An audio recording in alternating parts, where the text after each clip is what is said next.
آج کل کے جو ہمارے ائمہ حضرات ہیں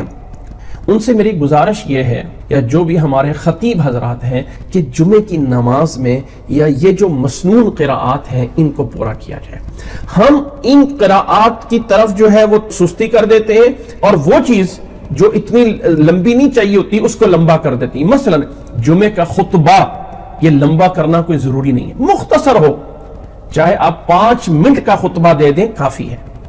10 منٹ کا دے دیں کافی ہے، بہت بڑا خطبہ دے دیں آدھے گھنٹے کا دے دیں۔ یہ 2 گھنٹے اور 1.5 گھنٹہ اور پورا گھنٹہ خطبہ دینا، یہ کون سا کوئی مذہب اسلام ہے؟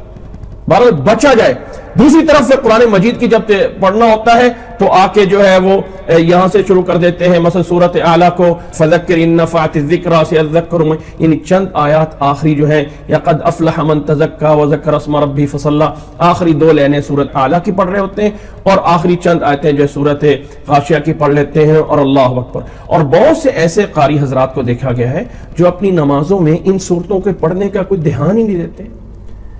اور ان کے لیے ٹھیک ہے بھئی کسی بھی جگہ سے پڑھے جا سکتے ہیں، لیکن جب نبی صلی اللہ علیہ وسلم کی سنت ہے، جمعے کی نماز چونکہ مسجد میں ہوتی ہے اور جمعے کی نماز باقاعدہ جماعت سے ہوتی ہے، جمعے کی نماز الگ تو ہوتی نہیں ہے۔ کوئی انسان گھر میں اکیلا پڑھ رہا ہے تو وہ ظہر کی نماز پڑھے گا، عورت گھر میں اکیلی پڑھ رہی تو ظہر کی نماز پڑھے گی۔ لیکن اگر جمعے کی نماز پڑھی جا رہی ہے، گھر میں بھی اگر زیادہ لوگ ہوں، مسجد میں پہنچنے کی پابندیاں ہوں، تو جمعے کی جماعت کرائی جا سکتی ہے، اور اس جماعت میں اگر امام کو چاہیے، اگر اس کو آتی ہے تو پہلی رکعت میں سورۃ اعلیٰ اور دوسری رکعت میں سورۃ غاشیہ پوری پڑھنی چاہیے۔